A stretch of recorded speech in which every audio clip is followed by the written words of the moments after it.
come up with a kind of activity helping you to be making a progress in your both spoken and listening skill. Okay, these expressions are said to be regularly used expression in spoken language. What do you mean by regularly used? You can likely be using them in your day-to-day life activities. They are very active. Okay, and at the same time, it helps you to be developing your listening skill. How?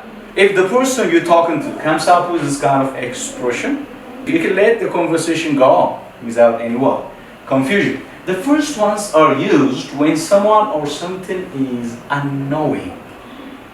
What do you mean by unknowing? Let me give you a situation. For example, the teacher tells the student to do or not to do something more than once, again and again, but the student never listens. Finally, the teacher shows that student is unknowing by means of what? These expressions. For example, oh, you are exhausting my patience. You see my facial expression? You are exhausting my patience means what? I'm about to be losing my patience. That means it shows what? That something or somebody is unknown. It works for things too. For example, you can talk about your shoes if they just simply give you no comfort. These shoes are exhausting my patience. You could say the pain you wanted. If continuously stops writing, you can say this pain is exhausting my patience. Something like that. Or if you directly address that, someone is annoying, that's good by the way. I don't feel like backbiting by the way. Every time I feel something is a good or bad, I just prefer telling straight up. So you is better, not he, not she. The problem is somebody's, so you gotta directly put that problem off to that person straight up, directly, right? So you are driving me crazy. If that person keeps doing something that makes you angry again and again, you're driving me crazy. Because you are driving a car and it stops or it just simply lets you serve a hard time again and again. This car is driving me crazy. You could say, right? Life is driving me crazy. Can you say so? I don't think so because you're not old enough to feel that. Everything is your parents' headache, I think, right? But the time comes, but not to use these expressions. Later on, you got to be working hard nowadays, okay? You're getting on my nerve. This expression could be what? A little bit unfamiliar with you, but it's most communicative one. So, if the person you're talking to comes up with this kind of expression, you don't get what? Confused. You know this expression, your listening skill has been developed, so the confusion can be what? Dealt with. You're giving me a hard time. It also works. You are exhausted. You see my facial expression? It also helps you to be understanding. You are a pain. A pain. Something that hurts. You are a pain. Or sometimes you can also show to what degree that person or that thing is a pain. Oh my God. You are a royal pain. You can say, alright. So when your patience is exhausted.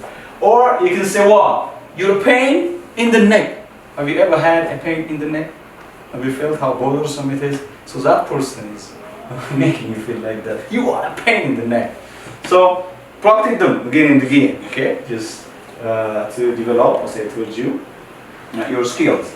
And this expression, the next expressions are related to what? The first ones, because they are about punishment. If somebody is annoying, believe you me, punishment can possibly be exercised. What kind of punishment? It depends. In Ethiopian case, we mostly prefer what?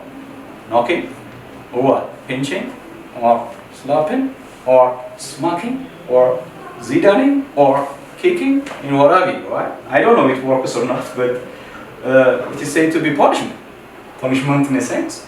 The kind of measurement that curbs somebody from making a particular mistake again and again. So this annoying person can possibly be knocking, making or being annoying off. So let's tell you will get yours. Have you perceived these kinds of expressions are normally said combining with what? Your finger wagging. You will get yours. When your father comes, you will get yours. Mostly, fathers are more responsible concerning what? This punishment. Mothers usually let us or pass us over to our fathers. You will get what's coming to you. What do you think is coming to that person? You'll get what's coming to you. Means punishment. Okay? You will get suffered. Or sometimes you say what? You'll get your dessert.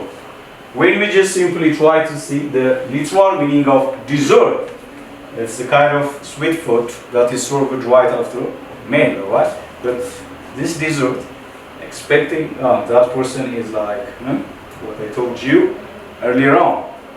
I love this grammatical expression, by the way, which what goes around comes around. It means if you do something bad to others, believe you me, the same bad thing will be happening to you sooner or later. Okay? If you disturb me today, believe you me, you will be disturbed later on. So you don't have to do something bad to others. It's just because the same thing will be happening to you. This is what we can possibly be understanding from this saying. What goes around comes around. Okay, students, this is all I have come up with for today. You got no notion how wonderful time I serve it.